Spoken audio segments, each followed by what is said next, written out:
दोस्तों नमस्कार, स्वागत है आपका ड्रीम रीडर में। मैं लक्की साक्य आपका स्वागत करता हूं ड्रीम रीडर के इस पहले क्लास में, जो कि पहला क्लास बुनियादी क्लास रहेगा, जिसके अंतर्गत आपको कॉन्स्टिट्यूशन के बहुत सारे बुनियादी परिभाषाओं के और डेफिनेशंस को दिखाया जाएगा, जिसमें बहुत सारे शब्दावलियाँ ऐसी होती हैं जो कि हमारी प्रतियोगी परीक्षाओं में आती हैं, जिनका अर्थ जानना हमें अत्यंत महत्वपूर्ण समझना चाहिए।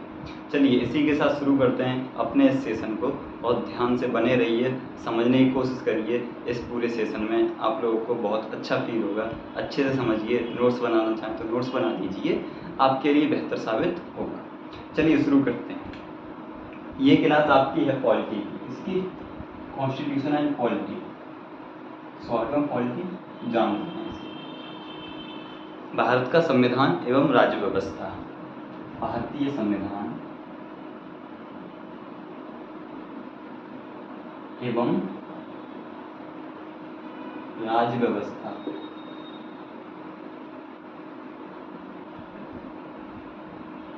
इस क्लास में आपको भारत का संविधान के अंतर्गत जो डेफिनेशंस आती हैं, क्या क्या संस्थाएं वगैरह, अनुच्छेद लॉज वगैरह कैसे पढ़ना होता है, वो सारी चीज़ें आपको देखने को मिलेंगी। तो सबसे पहले हमें अगर समझने के तौर पर समझा जाए तो इसमें पहला शब्द है हमारा संविधान। भारत को, भारतीय तो सब जानते होंगे, भारत का, ठीक है, भारत का संविधान। तो संविधान को समझते हैं पहले। तो संविधान क्या है? संविधान दो शब्दों से मिलकर बना है। संविधान दो शब्दों से मिलकर बना है। वो दो शब्द कौन से हैं? एक है सम प्लस विधान। सम माने आपका क्या होता है? समान, और विधान मीन्स कानून। समान कानून, समान नीतियां, समान विधियां, ये इसका शाब्दिक अर्थ है कि समान कानून। किसके लिए? सभी के लिए। जहाँ का संविधान है उस देश के नागरिकों के लिए समान कानून, ऐसा इसका शब्दार्थ है, मतलब शब्द का अर्थ है। वहीं दूसरी तरफ देखा जाए तो संविधान है क्या? तो इसकी डेफिनेशन के तौर पर हम लोगों को क्या जानने को मिलता है कि संविधान एक ऐसा प्रावधानों का संग्रह है जिसके आधार पर किसी देश की शासन व्यवस्था को चलाया जाता है। ये इसकी डेफिनेशन के तौर पर हमें देखने को मिलता है। चलिए डिनोट करते हैं और इसके एक शब्द के मर्म को समझते हैं। शब्द के मर्म को समझेंगे तभी आप समझेंगे डेफिनेशन कैसे बनती है, ठीक है। तो संविधान की डेफिनेशन मैंने एक लाइन में आपको क्या बताई? संविधान उन प्रावधानों का संग्रह है, उन प्रावधानों का ग्रुप है, कोई मैं बताता हूँ आपको, उन प्रावधानों का संग्रह है जिसके आधार पर किसी देश की शासन व्यवस्था को संचालित किया जाता है, या व्यवस्थित किया जाता है, या चलाया जाता है। चलो लिखते हैं और समझते हैं। तो शाब्दिक अर्थ मेरा मानना है कि आपको समझ में आ गया। संविधान की डेफिनेशन अगर आप लिखोगे तो उस डेफिनेशन में आपको क्या देखने को मिलेगा? संविधान, संविधान है मतलब समान कानून। संविधान उन प्रावधानों का संग्रह है जिसके आधार पर किसी देश की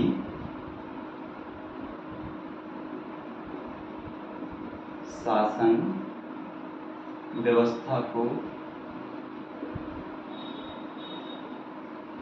चलाया जाता है। इसमें कीवर्ड अगर आपको देखने को मिले तो कीवर्ड कौन सा है इस डेफिनेशन में? तो संविधान का शाब्दिक अर्थ समझा, प्रावधान, संग्रह है, संग्रह भी आपका कीवर्ड हो सकता है, जिसके आधार पर किसी देश की शासन व्यवस्था को चलाई जाती है। ये आपके कीवर्ड हैं। इसमें कीवर्ड ऐसे शब्दांश होते हैं जिनके आधार पर किसी भी चीज़ की डेफिनेशन को तय करना आसान होता है। तो प्रावधानों का संग्रह है। प्रावधान मतलब ये है, जैसे आपको एक किताब दी गई जो कि 1000 से 2000 पन्नों की किताब है, और आपसे कहा गया कि इसमें जो कुछ लिखा है उन्हें 10 पेज पर नोट करो। ये उदाहरण मैं आपको प्रियम्बल में भी दूंगा।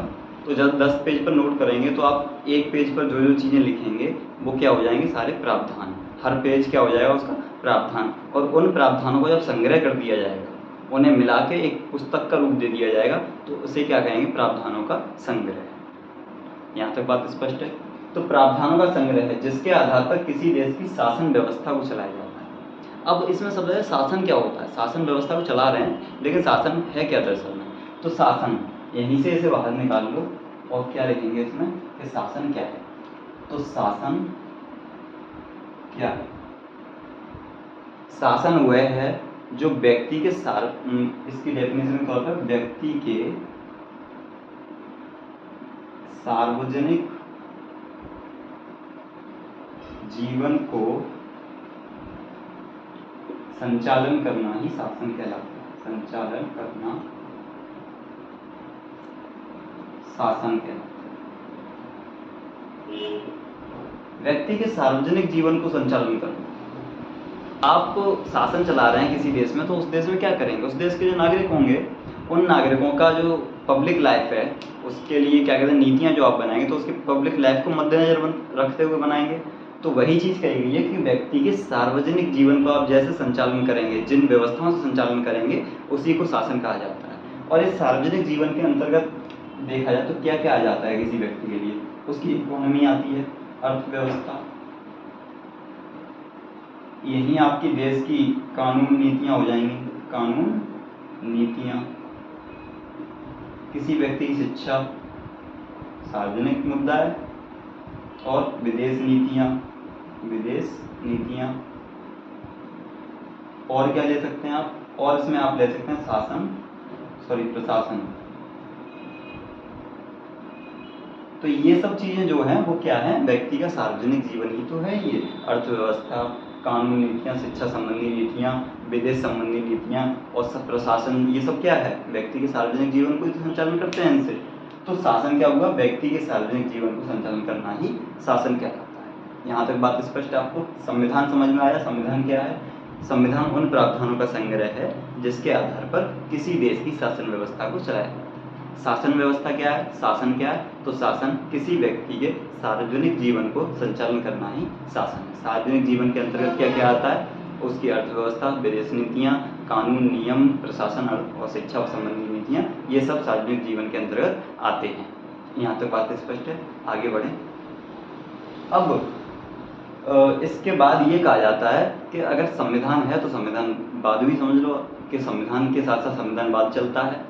तो ये संविधानवाद क्या है, फिर इसे समझते हैं। चलो, तो इसका आप एसेस करना चाहें तो कर लीजिए, एक साइड में हट जाता हूँ। चलिए, अब इसके साथ साथ ही एक कथन देखने को मिलता है हम लोगों को। क्या में देखने को मिलता है कि संविधान और संविधानवाद साथ साथ चलते हैं। एक कथन डिनोट करेंगे, उसके बाद समझेंगे गहरा मुद्दा क्या है इस चीज का। तो वो कथन ये है कि संविधान और संविधानवाद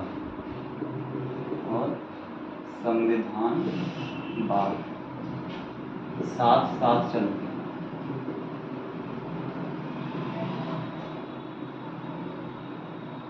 ये कथन के तौर पे कहा गया किसी राजनीतिक चिंतक के द्वारा। तो इसमें आपको कीवर्ड क्या लग रहा है, संविधान आपने समझ लिया, संविधानवाद इसमें कीवर्ड है।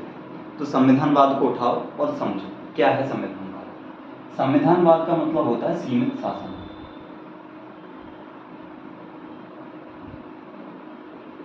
किसी देश में संविधानवाद कब होगा, जब वहां पे सीमित शासन होगा, मतलब तानाशाही की सरकार नहीं होगी, एकदम रूल एंड रेगुलेशन के अंतर्गत शासन चलाया जाएगा।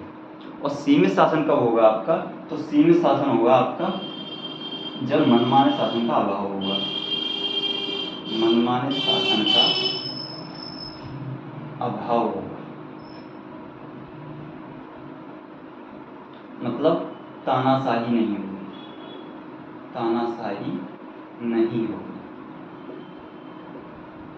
इसका मतलब ये है कि जो सीमित शासन होता है उसे संविधानवाद कहा जाता है। और सीमित शासन तभी होता है जब उस देश में तानाशाही की सरकार ना हो, मनमाने शासन का अभाव होना चाहिए, मनमाना शासन ना हो, अपनी इच्छा के अनुसार राजनीतिक शासन ना चलाएं, तब ऐसी स्थिति में कहा जाता है कि वहाँ संविधानवाद है।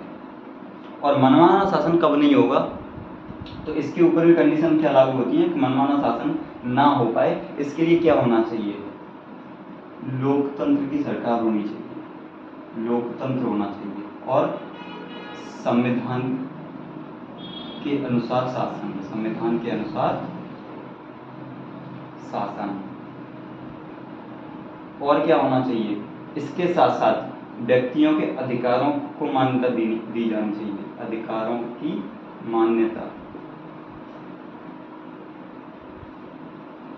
और स्वतंत्रता, नागरिकों को फ्रीडम होनी चाहिए उस देश में। और क्या होना चाहिए इसके साथ साथ, निष्पक्ष न्यायपालिका, निष्पक्ष न्यायपालिका। ये सब ऐसे मुद्दे हैं, अगर ये सब होंगे तो मनमाना शासन नहीं होगा, और मनमाना शासन नहीं होगा तो सीमित शासन हो जाएगा, और जब सीमित शासन हो जाएगा तो उसे संविधानवाद कहा जाएगा। यहाँ तक बात स्पष्ट हुई, आपको समझ में आया कि संविधानवाद क्या है। अब देखो, ये कथन कहा गया कि संविधान और संविधानवाद साथ साथ चलते हैं। इसके रेफरेंस में बहुत सारे मतलब कमेंट्स किए गए, बहुत सारी टिप्पणियाँ की गई, उसको समझते हैं। तो संविधान और संविधानवाद साथ साथ चलते हैं ऐसा नहीं कहा जा सकता, क्योंकि अगर एक कंडीशन वो है कि संविधान जहाँ होगा वहाँ संविधानवाद भी होगा, इसके संदर्भ में एक कथन ये चलता है। तो इस कथन की व्याख्या में हम ये कह सकते हैं कि जहाँ संविधान होता है वहाँ संविधानवाद भी होगा, ऐसा कहना उचित नहीं, क्योंकि हिटलरकालीन जर्मनी आपने देखा होगा, तानाशाही का सबसे अच्छा उदाहरण वही है। हिटलरकालीन जर्मनी में आपने देखा वहाँ संविधान था, लेकिन फिर भी वहाँ तानाशाही की सरकार थी, और अभी मैंने क्या लिखा, लोकतंत्र की सरकार होनी जरूरी संविधानवाद के लिए। तो ऐसी कंडीशन में वहाँ हम ये कह सकते हैं संविधानवाद नहीं था, संविधान तो था लेकिन संविधानवाद नहीं था। तो इस कथन को हम लोग मद्देनजर रखते हुए ये कहेंगे कि संविधान और संविधानवाद साथ साथ नहीं चल सकते। आगे दूसरा कथन ये कहा गया कि जहाँ संविधान नहीं होता वहाँ संविधानवाद भी नहीं होता, तो इस कथन को भी हम नकारेंगे। कैसे कि जब आप देखेंगे राजा महाराजाओं का काल, तो उस काल में राजा महाराजाओं के समय संविधान नहीं होता था, आपको भी पता है कोई संविधान की पुस्तक नहीं होती थी। तो ऐसी स्थिति में फिर भी वहाँ पे लोकतंत्र की सरकार होती थी, जनता के अधिकारों को मान्यता दी जाती थी राजाओं के, जो अच्छे राजा थे वो। और क्या होता था कि जनता की स्वतंत्रता भी थी, जो प्रजा थी उसकी स्वतंत्रता भी थी, वहाँ पे न्याय करने के लिए एक क्या कहते हैं निष्पक्ष न्यायपालिका भी थी। तो इस आधार पर हम ये कह सकते हैं कि जहाँ संविधान नहीं होता वहाँ संविधानवाद भी नहीं होता, तो ये कहना गलत है। अगला कथन कि सामान्यतः जहाँ संविधान होता है वहाँ संविधानवाद भी होता है, जनरली। ऐसा कहना ठीक नहीं है, मतलब बाउंडेशन नहीं लगानी है, जनरली ऐसा होता है कि जहाँ संविधान होगा वहाँ संविधानवाद भी होता ही है, जनरली। ऐसे कैसे, एक उदाहरण आप भारत का दे दीजिए इसमें, कि भारत एक क्या कहते हैं लोकतंत्रात्मक सरकार का देश है, जहाँ पर जनता के अधिकारों को मान्यता दी गई है, लोकतंत्रात्मक सरकार है, संविधान के अनुसार शासन चलता है, निष्पक्ष न्यायपालिका भी है। ये सारे मुद्दे हमें भारत में देखने को मिलते हैं। तो हमारे यहाँ संविधान भी और संविधानवाद भी है। बात स्पष्ट हुई आपको संविधानवाद वाली। संविधानवाद से हटकर अब आपको एक शब्दावली फिर देखने को मिलेगी जिसका नाम है राज्य व्यवस्था। अब राज्य व्यवस्था को समझते हैं। यहाँ तक आपको समझ में आ गया? अगर कुछ समझ में ना आया हो तो आप हमें इस वीडियो के कमेंट में बताएं, जिसे हम अगली क्लास में डिस्कस करेंगे।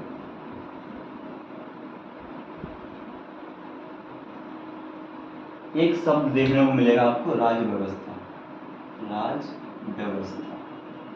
दूसरा शब्द आ गया, संविधान एक शब्द था, दूसरा शब्द ये आ गया राज्य व्यवस्था।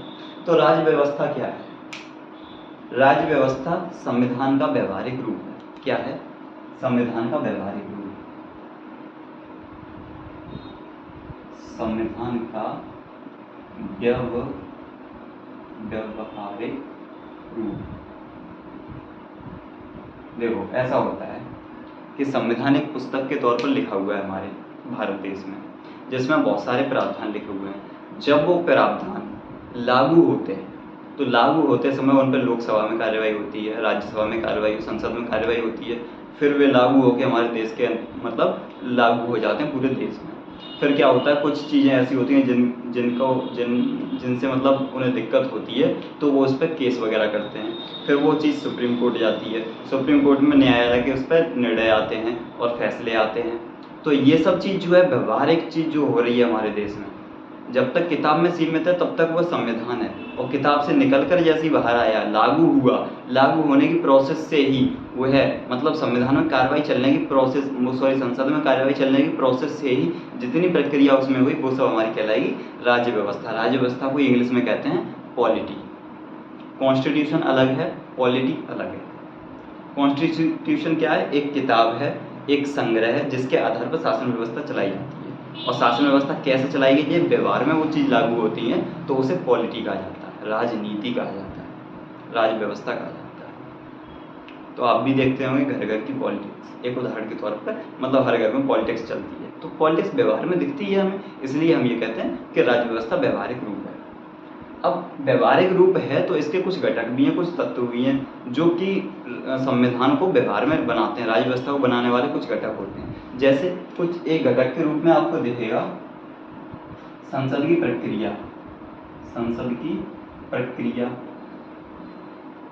तो संसद की प्रक्रिया जो होती है वो भी एक राज्य व्यवस्था के अंतर्गत आती है। और क्या होगा, विभिन्न संस्थाओं से उत्पन्न क्या कहते हैं, विवाद, जो भी हमारे यहाँ कॉन्स्टिट्यूशनल बॉडी है, संवैधानिक संस्थाएं या संवैधानिक, ये आगे समझेंगे अगला, उनसे उत्पन्न वाद विवाद किसी भी कानून को लेकर जब वो सुप्रीम कोर्ट में जाते हैं तो वो राज्य व्यवस्था ही बन रहा है। वो तो किसी कानून को सुप्रीम कोर्ट में लाओगे तो, और क्या होता है कि बहुत सारे भाषाई, लिंग, जन्म, इन चीज़ों से प्रभावित होके और धर्म वगैरह इन सब चीज़ों से प्रभावित जो मुद्दे होते हैं वो सब क्या कहते हैं, राज्य व्यवस्था के अंतर्गत आते हैं और ये संविधान को राज्य व्यवस्था का रूप देते हैं ये सब। और इसमें कह दोगे आप न्यायपालिका का निर्णय, न्यायपालिका का निर्णय, जुडिशरी के जो भी फैसले आते हैं, जो भी जजमेंट आते हैं, वो सारे राज्य व्यवस्था के दायरे में आते हैं। बात स्पष्ट हुई, आपको समझ में आ गया राज्य व्यवस्था क्या है। राज्य व्यवस्था संविधान का व्यवहारिक रूप है जो कि संसद की प्रक्रिया, न्यायपालिका के निर्णय और विभिन्न संस्थाओं से उत्पन्न मुद्दे और भाषाई, क्षेत्रीय, जन्म या लिंग, धर्म के आधार पर उत्पन्न होने वाले वाद विवाद जो भी व्यवहार में चलते हैं वो सारे के सारे हमारे राज्य व्यवस्था के दायरे में आते हैं। यहाँ तक बात स्पष्ट हो गई आपको राज्य व्यवस्था। राज्य व्यवस्था के बाद हमने एक शब्द इसमें भी पढ़ा कि विभिन्न संस्थाओं से उत्पन्न मुद्दे। तो अब हमें पढ़ना है संस्थाएं क्या है, बॉडीज क्या होती हैं, संस्था। तो संस्थाओं को समझते हैं आगे। राज्य व्यवस्था तक क्लियर है।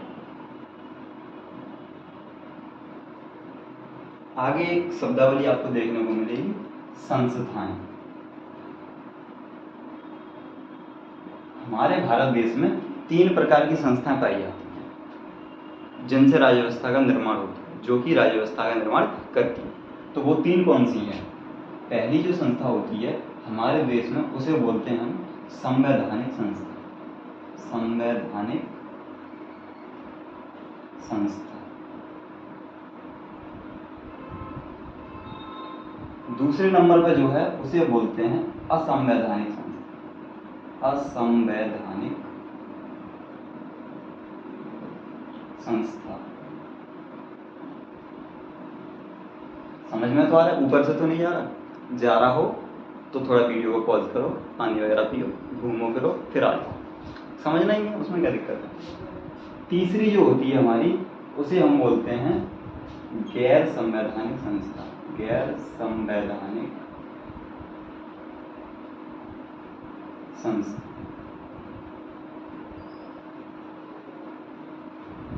ये 3 प्रकार की संस्थाएं हमारे भारत देश में पाई जाती हैं। नंबर 1 संवैधानिक संस्था, इसे समझो। संवैधानिक संस्था वे संस्थाएं होती हैं जो संविधान के अनुसार संविधान के दायरे में रहकर कार्य करती हैं और जिनका जिक्र संविधान में हमें मिलता है।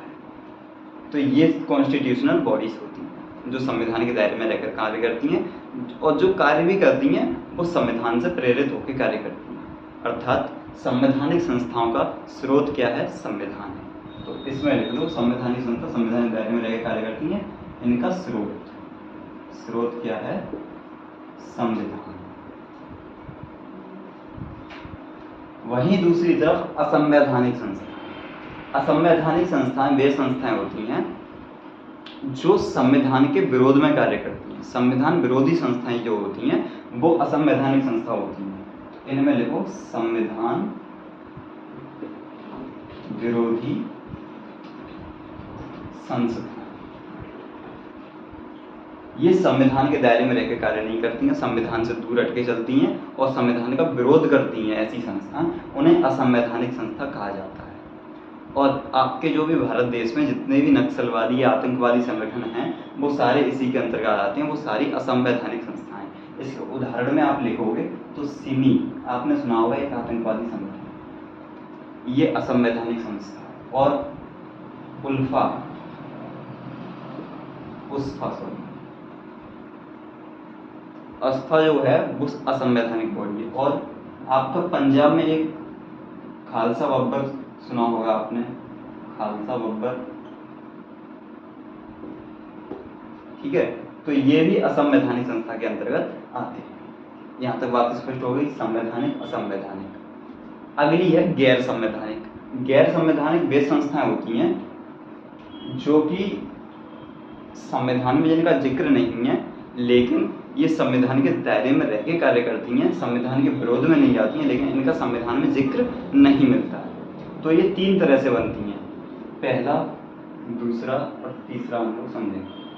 पहली जो होती हैं गैर संवैधानिक के अंतर्गत जो बनती हैं उसे बोलते हैं हम लोग कानूनी या विधिक। कानूनी या विधिक संस्थाएं जो होती हैं वो हमारी गैर संवैधानिक संस्था होती हैं। और ये कैसे बनती हैं? संसद की कार्यवाही के द्वारा, संसद की कार्यवाही, संसद इन्हें बनाता है, संसद की कार्यवाही के द्वारा ये बनती हैं कानूनी या विधिक संस्था। इनका जिक्र संविधान में तो नहीं होता, लेकिन ये संविधान के दायरे में रहकर कार्य करती हैं, उनके विरोध में नहीं जाती। अगली इसमें होती है कार्यकारी संस्था।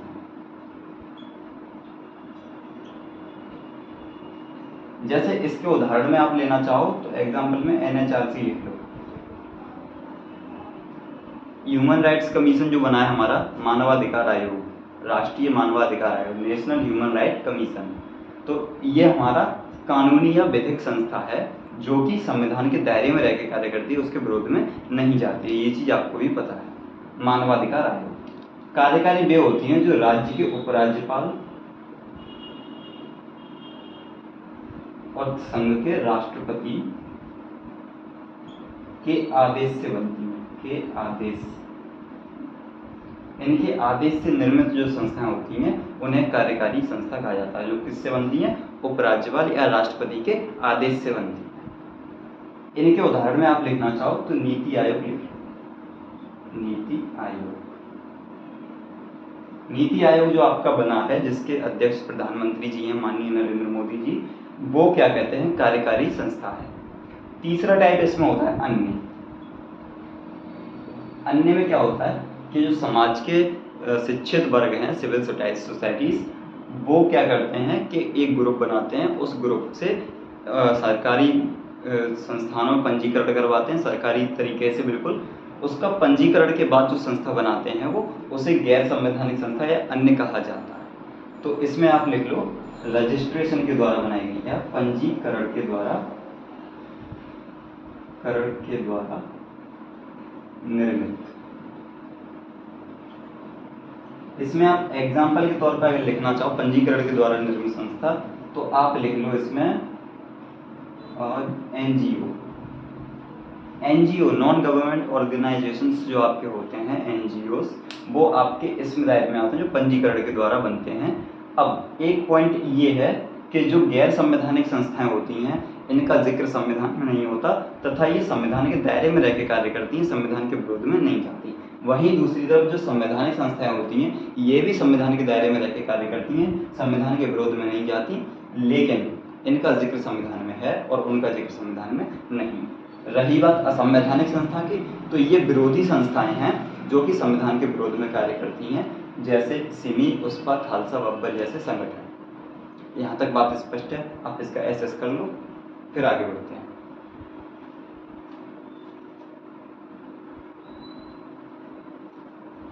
चलिए, इसके बाद हम लोग आगे चलेंगे। तो शब्दावलियां और लेंगे, फिर क्लास ऑफ करते हैं। ज़्यादा लंबी खींचना ठीक नहीं है। उसके आगे नेक्स्ट क्लास में आगे आप अगर समझेंगे तो संविधान को पढ़ें कैसे, संविधान का वर्णन हमें कैसे मिलता है। तो आपकी जो हेडिंग है अगली वो है संविधान का वर्णन। संविधान का वर्णन, इसको एक ग्राफ के माध्यम से समझेंगे। पहले मैं ऊपर एक हेडिंग समझाने के तौर पर लिख देता हूँ। सबसे पहले आएगा आपका संविधान। संविधान, संविधान को जैसे ही आप खोलोगे फिर आपको मिलेंगे भाग, किसके अंदर, संविधान के अंदर। और जैसे ही आप भागों को खोलोगे तो कुछ भाग के अंदर आपको मिलेंगे अध्याय, और जैसे ही आप उस अध्याय को खोलोगे तो उस अध्याय के अंदर आपको मिलेंगे अनुच्छेद। अनुच्छेदों को खोलने के बाद कुछ अनुच्छेदों में आपको मिलेंगे खंड, और इस खंड को भी जब आप खोलोगे तो इसके अंदर आपको मिलेंगे उपखंड। संविधान का वर्णन ऐसे मिलता है। सबसे पहले संविधान सबसे बड़ा, उसके अंदर क्या है, भाग हैं, भागों के अंदर अध्याय हैं, अध्यायों के अंदर अनुच्छेद हैं, अनुच्छेदों के अंदर उनके भी खंड हैं, उन खंडों के अंदर भी उपखंड हैं। जैसे एक आर्टिकल आपने सुना होगा 19, कोई भी आर्टिकल ले लो यार एग्जाम्पल के तौर पर, मान के चलो कोई भी आर्टिकल है, एक्स आर्टिकल का खंड 1 का उपखंड ए, ये हो गया। तो आप इसे कैसे पढ़ेंगे, संविधान के 22 भाग में, संविधान के 22 भाग के अध्याय 1 का आर्टिकल एक्स, अनुच्छेद एक्स का खंड 1 का उपखंड ए, इसे पूरा इंग्लिश में क्या बोलते हैं, constitution part, chapter, article, clause और ये सब क्लॉज। तो इसे कैसे पढ़ेंगे, ये लिखा हुआ है। तो 22 हमने माना संविधान, तो 22 संविधान के आगे पार्ट 1, ठीक है। पार्ट के बाद क्या आएगा, इसके अंदर एक्स चैप्टर, ठीक।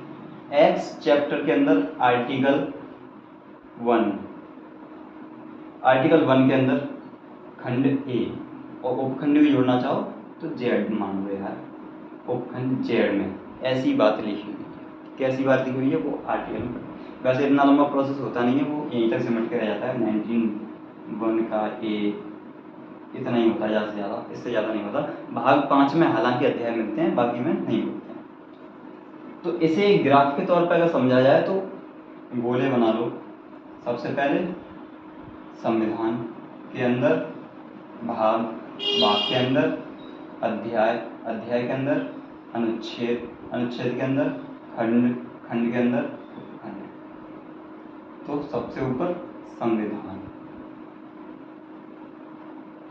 संविधान के अंदर भाग, भाग के अंदर अध्याय, अध्याय के अंदर अनुच्छेद,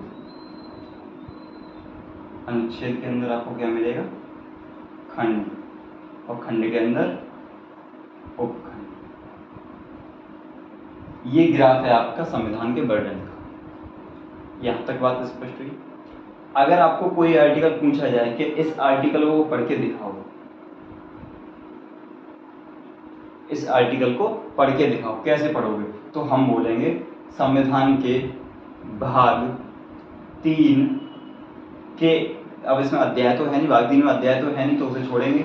संविधान के भाग 3 का अनुच्छेद 19 का खंड 1 का उपखंड ए, आर्टिकल के अंदर अगर घुसेंगे, कहानी वहीं तक समाप्त है तो खंड तक हो जाएगा। अगर कहानी थोड़ी और एक और अंक आगे बढ़ेगी तो उपखंड हो जाएगा। जैसे इसे कैसे पढ़ेंगे, संविधान का भाग 3 का अनुच्छेद 19 का खंड 1 का उपखंड ए। मेरे साथ बोलो, भाग 3, ऐसे बोलो, संविधान के भाग 3 का भाग 3 का अनुच्छेद 19 का खंड 1 का उपखंड ए। यहाँ तक बात समझ में आई आपको? तो ये है कि संविधान का वर्णन हमें ऐसे देखने को मिलता है। अब इसमें क्या कहते हैं, कुछ चीज़ें हैं। पहला ये कि कुछ भाग ऐसे हैं जिनके अंदर अध्याय नहीं है, कुछ भाग ऐसे हैं जिनके अंदर अध्याय नहीं है, और कुछ भाग सीधे अनुच्छेदों में बटे हुए हैं। वो वाले जिनके अंदर अध्याय नहीं है वो सीधे अनुच्छेदों में बटे हुए हैं। और कुछ भाग ऐसे हैं जिनके अंदर अध्याय हैं, तो पहले अध्याय में बटे हैं, उसके बाद वो अध्याय अनुच्छेदों में बटे हैं। ठीक है, तो संविधान किस में बटा है? भागों में। भाग किस में बटे हैं? अधिकतर अध्यायों में। अध्याय किस में बटे हैं? अनुच्छेदों में। अनुच्छेद किस में बटे हैं? खंडों में। और खंड किस में बचे हैं? उपखंडों में बटे हैं। यहाँ तक बात समझ में आ गई? चलो इसे उतार लो, फिर आगे बढ़ते हैं, अनुसूचियाँ और समझ लेते हैं।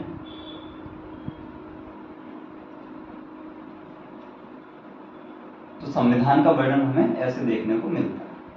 तो एक बार दोबारा से रिवाइज करो, संविधान का वर्णन कैसे है। सबसे पहले संविधान, संविधान के अंदर भाग, भाग के अंदर अध्याय, अध्याय के अंदर अनुच्छेद, अनुच्छेद के अंदर खंड और खंड के अंदर उपखंड। बात क्लियर। अब आपको एक शब्दांश देखने को मिलेगा, अनुसूची। अनुसूची क्या है? अनुसूची क्या है? तो अनुसूची देखो, अनुसूची की डेफिनेशन पढ़े, हम अनुसूचियाँ पढ़ नहीं रहे हैं, तो अनुसूची समझ लो क्या होती है। अनुसूची वह होती हैं जैसे कि संविधान के बहुत सारे क्या कहते हैं प्रावधान ऐसे हैं जो बहुत व्यापक हैं। व्यापक मीन्स बहुत बड़े हैं। संविधान के बहुत सारे प्रावधान बहुत बड़े हैं, तो उनमें क्या कहते हैं, क्या किया गया है कि उन प्रावधानों को वहाँ ना लिख करके वहाँ सिर्फ मोटा हेडलाइन लिख दिया गया है कि इसके अंतर्गत ये आएगा। जैसे भाग 1 का अनुच्छेद 1 है, जिसमें आपका वर्णन क्या मिलता है? संघ एवं उसका राज्य क्षेत्र। संघ एवं उसका राज्य क्षेत्र भाग 1 है, जिसके अंतर्गत अनुच्छेद नंबर 1 में क्या मिलेगा आपको? भारत अर्थात इंडिया राज्यों का एक संघ होगा। तो राज्यों का एक संघ बताया है, तो उस अनुच्छेद में क्या कहते हैं, आपको 28 राज्यों के बारे में पता होना चाहिए। उसमें उस अनुच्छेद में 28 राज्यों के बारे में लिखा होना चाहिए। सही बात है। बाकी बचे 8 केंद्र शासित प्रदेशों के बारे में लिखा होना चाहिए, और एक राज्य के बारे में लिखने में करीब 4 से 5 पेज भरेंगे। बात समझ में आ रही है? एक मतलब एक राज्य को लिखने में 4 से 5 पेज भरेंगे। तो इससे बचने के लिए संविधानकर्ताओं ने क्या किया कि वहाँ पे सिर्फ इतना लिख दिया उस अनुच्छेद में कि भारत अर्थात इंडिया राज्यों का एक संघ होगा। बाकी अनुसूची नंबर 1 में क्या लिखा है? अनुसूची नंबर 1 में भारत एवं उसके राज्य क्षेत्र का वर्णन किया गया है, जिसके अंतर्गत 28 राज्य और 8 केंद्र शासित प्रदेशों का वर्णन है। प्रत्येक राज्य के बारे में लिखा हुआ है, डिस्क्राइब वहाँ कर दिया है अनुसूची नंबर 1 में, और क्या कहते हैं इधर भाग 1 में सिर्फ इतना लिख दिया, भारत तथा इंडिया राज्यों का एक संघ होगा। तो मेरा कहने का जो मतलब था वो आप समझे। मतलब ये है कि संविधान के बहुत सारे प्रावधान ऐसे हैं जो काफ़ी व्यापक हैं, जिन्हें वहाँ ना लिख करके पीछे संविधान के पीछे अनुसूचियों में अच्छे से डिफाइन किया गया है, ताकि पर संविधान को पढ़ने में आसानी हो, उन अनुच्छेदों को पढ़ने में आसानी हो। नहीं तो कोई बंदा अगर संविधान खोल के बैठा तो भाग 1 के अनुच्छेद 1 में वो 10 दिन लगा देगा पढ़ने में, क्योंकि भाई हर राज्य के बारे में डीपली पढ़ना पड़ेगा, और डीपली कहाँ लिखा हुआ है? अनुसूचियों में। तो आप समझ गए। संविधान के संविधान के अंत में, ये संविधान के अंत में लिखी हुई हैं, संविधान के अंत में लिखी हुई हैं। और ये संविधान के व्यापक माने बड़े व्यापक प्रावधानों को एक जगह इकट्ठा करती है।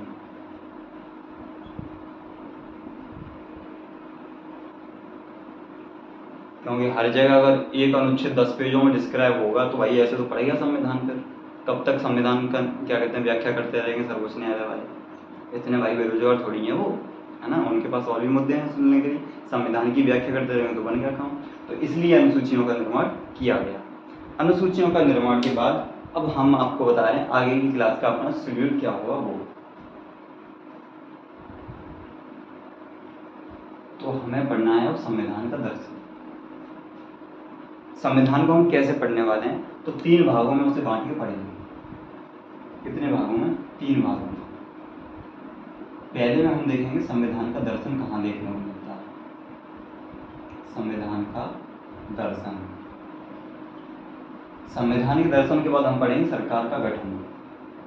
सरकार का गठन। इसके बाद हम देखेंगे विविध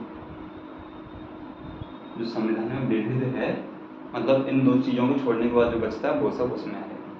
तो संविधान का दर्शन हमें कहाँ कहाँ देखने को मिलता है। सबसे पहले पृष्ठ खोलते ही आपको क्या मिलेगा, प्रस्तावना। तो प्रस्तावना में आपको संविधान का दर्शन देखने को मिलेगा। प्रस्तावना के बाद मौलिक अधिकार, मौलिक अधिकार, मौलिक अधिकार के बाद राज्य के नीति निर्देशक तत्व, राज्य के नीति निर्देशक तत्व। इसके बाद आपको और कहाँ मिलेगा दर्शन देखने को, तो मौलिक कर्तव्य, मौलिक कर्तव्य। आपसे अगर कोई प्रश्न कर दे कि भारतीय संविधान की विशेषताओं को विस्तार में बताइए, तो आप सिर्फ यहाँ से उठाइए और वहाँ लिख दीजिए। जैसे प्रस्तावना में क्या क्या दर्शन दिया गया है वो बता दीजिए। मौलिक अधिकारों में संविधान की विशेषता बहुत सारी, समता मूलक न्याय है और वंचित वर्गों का कल्याण, ये स्वतंत्रताएं, धार्मिक स्वतंत्रता वगैरह ये सब। नीति निषेध तत्वों में क्या क्या नीति निषेध तत्व राज्य को होने चाहिए, राज्य हमारा कल्याणकारी राज्य बनाने की बात करता है, और पंचायतों के लिए गठन, और क्या कहते हैं महिलाओं और बेरोजगार बच्चों के लिए ये प्रावधान, ये सब नीति निषेध तत्व के अंतर्गत आते हैं। मौलिक कर्तव्य, क्या क्या हमारे मौलिक कर्तव्य होने चाहिए वो सब, मनोवैज्ञानिक दृष्टिकोण, 14 वर्ष से कम उम्र की शिक्षा का अधिकार, और क्या कहते हैं धार्मिक संस्कृति रक्षा, और सामरिक आंदोलन जो हुए थे उन सब की रक्षा। तो ये सब इसके अंतर्गत आएंगे। कोई अगर विशेषताएं आपसे पूछे तो यहाँ से एक एक लाइन हर जगह से उठाइए और लिख लीजिए, बहुत अच्छा उत्तर बनेगा। वहीं आप देखोगे सरकार का गठन, तो सरकार का गठन हम बाद में देखेंगे, इससे पहले हम आएंगे विविध में। विविध में आपको क्या क्या पढ़ना होगा, तो विविध में जो बचे कुछ कॉन्सेप्ट हैं जैसे पंचायतें, नगर पालिका, शक्तियों का पृथक्करण, शक्तियों का पृथक्करण, तो ये सब आपके कॉन्सेप्ट जो आएंगे विविध में हम लोग पढ़ेंगे। यूपीएससी वगैरह जो बहुत सारे आयोग ऐसे होते हैं वो सब इसमें आ जाएंगे। सरकार के गठन में सरकार को 3 भागों में बांटा गया है, विधायिका, कार्यपालिका, न्यायपालिका। उसके अंतर्गत बहुत सारी कार्य प्रणालियाँ कैसे कैसे बटा हुआ है वो सारी चीज़ें हम इसमें पढ़ेंगे। तो ये हमारा खाका रहेगा पढ़ने का, शुरुआत यहाँ से होगी और यहाँ से होते होते चली जाएगी। नागरिकता का कॉन्सेप्ट भी आपका इसमें आ जाएगा, नागरिकता विविध आयामों में हम नागरिकता को भी देख लेंगे। तो ये सारी चीज़ें हम लोगों को देखने को मिलेंगी, और संघ एवं राज्यों का वो सब चीज़ें उसमें आ जाएंगी। यहाँ से शुरुआत होगी वहाँ तक खत्म। क्या आपको आज की क्लास में यहाँ तक इंटरेस्ट आएगा? तो एक लाइन में हम शुरू से दोहरा लेते हैं और फिर क्लास को ऑफ करते हैं, फिर अगली क्लास में आपसे मुलाकात होगी। शुरुआत कहाँ से हुई थी? संविधान से। ठीक है, अच्छे से सुनना, ध्यान से सुनना, साथ साथ बोलना। संविधान क्या है? उन प्रावधानों का संग्रह है जिसके आधार पर किसी देश की शासन व्यवस्था को चलाया जाता है। शासन व्यवस्था, व्यक्ति के सार्वजनिक जीवन को संचालन करना ही शासन व्यवस्था है। क्या क्या आता है इसके अंतर्गत? अर्थव्यवस्था, प्रशासन, विदेश नीति वगैरह ये सब आते हैं। संविधान, मैंने बताया नहीं तो अब बता रहा हूँ। संविधान देश की मूल विधि है और सर्वोच्च विधि संविधान को कहा जाता है। चलो आगे आओ, इसके ये चीज़ नोट कर लेना। इसके आगे आते ही आपको देखने को मिलेगा कि संविधानवाद क्या है? सीमित शासन। सीमित शासन कब? जब मनमानी शासन का अभाव। मनमानी शासन का अभाव कब होगा? लोकतंत्र सरकार, संविधान के अनुसार शासन व्यवस्था और नागरिक नीतियों का निर्वहन अच्छे से होगा, स्वतंत्रता को मान्यता, अधिकारों को मान्यता, ये सब चीज़ें जब होंगी तो संविधानवाद होगा। संविधानवाद की 3 स्थितियाँ हमने समझी थी। ऐसा कहा गया कि संविधान और संविधानवाद साथ साथ चलते हैं। तो इस स्थिति में हम ये कहने के लायक हैं कि पहला कॉन्सेप्ट ये लिया जाता है कि जहाँ संविधान होता है वहाँ संविधानवाद भी होगा। तो ऐसा कहना उचित नहीं है, जैसा कि मैंने आपको समझाया। किसका उदाहरण देके? हिटलरकालीन जर्मनी का देके। दूसरा कि जहाँ संविधान नहीं होता वहाँ संविधानवाद भी नहीं होता, तो इसमें आपको राजा महाराजाओं वाला उदाहरण देके समझाया था। तीसरा कि सामान्यतः जहाँ संविधान होता है वहाँ संविधानवाद भी होता है, तो इसमें आपको भारत का उदाहरण देके मैंने स्पष्ट किया था। इसके बाद जब आप आए थे तो आपने देखा था राज्य व्यवस्था। राज्य व्यवस्था क्या है? तो राज्य व्यवस्था संविधान का व्यवहारिक रूप है, जो कि बहुत सारी जिसके बहुत सारे घटक हैं, जैसे न्यायपालिका के निर्णय, बहुत सारी संस्थाओं से उत्पन्न होने वाले मुद्दे, धर्म, जाति, लिंग के आधार पर उत्पन्न होने वाले मुद्दे, ये सब चीज़ें क्या मिलकर बनाती हैं? राज्य व्यवस्था। अगला हमने देखा तो संस्थाओं का जिक्र किया था। संस्थाएं 3 प्रकार की, संवैधानिक, असंवैधानिक और गैर संवैधानिक। वहीं आपने देखा था कि संवैधानिक संस्थाएं कौन सी होती हैं? जिनका जिक्र संविधान में है और जो संविधान के दायरे में रहकर कार्य करती हैं, स्रोत संविधान। गैर असंवैधानिक ऐसी संस्था जो संविधान के विरोध में रहकर कार्य करती हैं, जैसे उल्फा, सिमी और खालसा बब्बर जैसे संगठन जो हैं वो आते हैं। अन्य में हम लोगों ने क्या देखा था, गैर संवैधानिक संस्थाओं में हमने क्या देखा था, तो गैर संवैधानिक संस्थाओं में आपने 3 प्रकार का वर्णन किया था, जिसमें सबसे पहले कानूनी या विधिक संस्थाएं जो थी वो क्या कहते हैं, हमारे संसद के कानून के द्वारा बनती हैं, संसद की प्रक्रिया के द्वारा बनाई जाती है, जिसके अंतर्गत NHRC की उदाहरण लेके हमने समझा था, मतलब मानवाधिकार आयोग। दूसरा कार्यकारी संस्थान जो राष्ट्रपति या राज्यपाल के आदेश के अनुसार आदेश के द्वारा बनती हैं, तो इन संस्थाओं के अंतर्गत हमने कैसे रखा था, नीति आयोग को।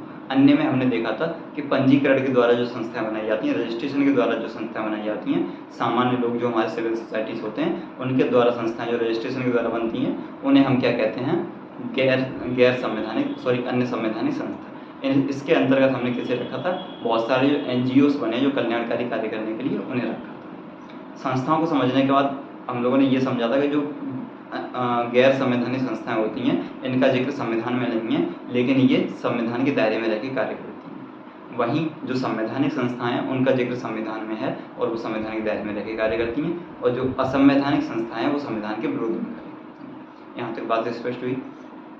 आगे जब हम बढ़े थे तो हमने देखा था संविधान का वर्णन कैसे किया गया था। सबसे पहले संविधान के अंदर क्या है, भाग है, भाग के अंदर अध्याय के अंदर क्या कहते हैं आपके अनुच्छेदों के अंदर खंड, और खंड के अंदर उपखंड, तो हमने इसे समझा था।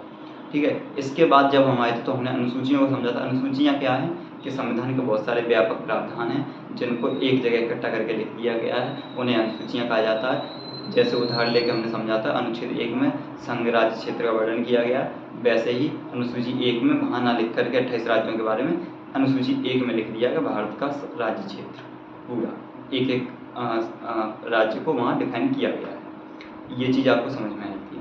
अनुसूचियाँ अंत में पाई जाती हैं संविधान की। इसके बाद हम लोग आए थे इसके प्रारूप पे कि संविधान को कैसे पढ़ना है, तो हमें संविधान का सबसे पहले दर्शन को समझना। संविधान का दर्शन हमें कहाँ मिलेगा, प्रस्तावना में मिलेगा, मौलिक अधिकारों में मिलेगा, नीति निश्चित तत्वों में मिलेगा, मौलिक कर्तव्यों में मिलेगा। यहाँ हमें प्रस्तावना का दर्शन देखने को मिलेगा। वहीं दूसरी तरफ जब हम आए थे तो सरकार का गठन हमने देखा था। सरकार का गठन 3 रूप से किया गया, एक तो विधायिका, कार्यपालिका और न्यायपालिका। संघ की विधायिका, संघ का कार्यपालिका, संघ का न्यायपालिका, ये सब जब सरकार का गठन पढ़ेंगे तब पढ़ेंगे। विविध में हम लोगों ने कौन से आयाम देखे थे, नागरिकता हो गया आपका, और बहुत सारे पंचायतें, नगर पालिकाएँ और शक्तियों का पृथक्करण, ये सारे आयाम हम इसमें पढ़ेंगे। यहाँ तक बात आपको स्पष्ट हुई। अब अगर आपको इस क्लास से संबंधित कोई भी परेशानी या कोई भी कन्फ्यूज़न हो या आपका कोई भी सुझाव हो जो मुझे सुधारना हो, वो आप हमें कमेंट बॉक्स में बता सकते हैं। बाकी मैं आपका दावे के साथ कह सकता हूँ, ये जो चीज़ है वो आपके डीप एग्जाम के लिए जो गहराई से पूछा जाता है वहाँ पे आपको बहुत फ़ायदेमंद रहेगा।